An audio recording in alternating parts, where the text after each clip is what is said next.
আসসালামু আলাইকুম। আজকে দারুণ একটা টপিক নিয়ে কথা বলতে এসেছি। বিষয়টা হচ্ছে বাংলাদেশের পুলিশ প্রশাসন সাথে বহির্বিশ্বের পুলিশ প্রশাসনের পার্থক্য। যদিও বর্তমান আমাদের দেশে যে পুলিশ প্রশাসন রয়েছে তারা একেবারে নিষ্ক্রিয় অবস্থায় রয়েছে। আমি কথা বলব যে ৫ই আগস্টের আগে যে পুলিশ প্রশাসন ছিল তাদের তদন্ত, তাদের বক্তব্যগুলো নিয়ে।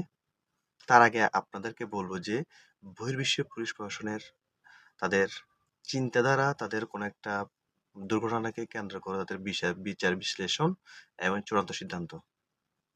আপনারা রিসেন্টলি দেখেছেন অ্যা মার্কিন যুক্তরাষ্ট্রের বর্তমান প্রেসিডেন্ট জো বাইডেন থাকা অবস্থায় অলরেডি এখনো আছেন তিনি।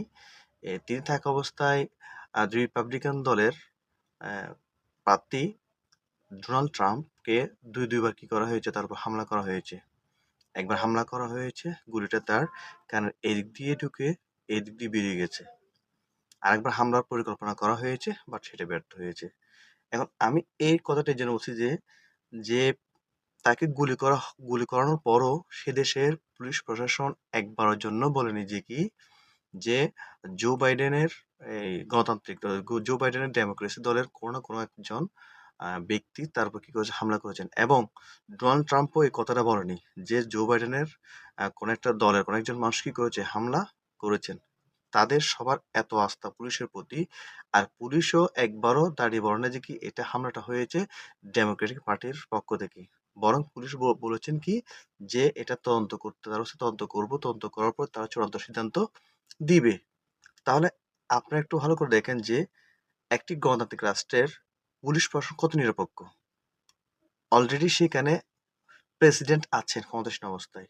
সেই প্রেসিডেন্টও সহযোগিতা করেছে এবং যিনি আগামী নির্বাচন যে প্রেসিডেন্ট প্রার্থীর জন্য দাঁড়িয়েছেন তিনিও সরাসরি কোনো কিছু বলেন নাই। তারা সবাই পুলিশ প্রশাসনের উপর একটা কি ছিল? আস্থা আছে। যে আস্থা ছিল এবং এখনো আছে যে পুলিশ প্রশাসন তদন্ত করে কে বা কারা করেছে তা তারা বের করে জানাবে। যার জন্য তারা সরাসরি কোনো দলকে কেউ কি করে নাই? আক্রান্ত করেনি, কোনো প্রকার আক্রমণাত্মক কথা বলেনি। যেটা আমরা স্পষ্ট দেখেছি। যে পুলিশও কি করেছে? কোনো একটা ঘটনাটা ঘটার পর তারা এটা নিয়ে তদন্ত করেছে, তদন্ত করে সঠিকটা বের করেছে। তারা সরাসরি বলে নাই যে কি অমুক দলের কোনো না কোনো কেউ একজন কি করেছে? হামলা করেছে। কিন্তু মজার বিষয় হচ্ছে কি আমাদের দেশের পুলিশ প্রশাসন যারা আছে ৫ই আগস্টের আগের কথা বলছি, যেহেতু তারা নিষ্ক্রিয়। দেখেন তারা যত প্রকারের হামলা মামলা হতো তাদের একটা কথা থাকতো যে হয় বিএনপি করেছে না হয় জামাত শিবির করেছে।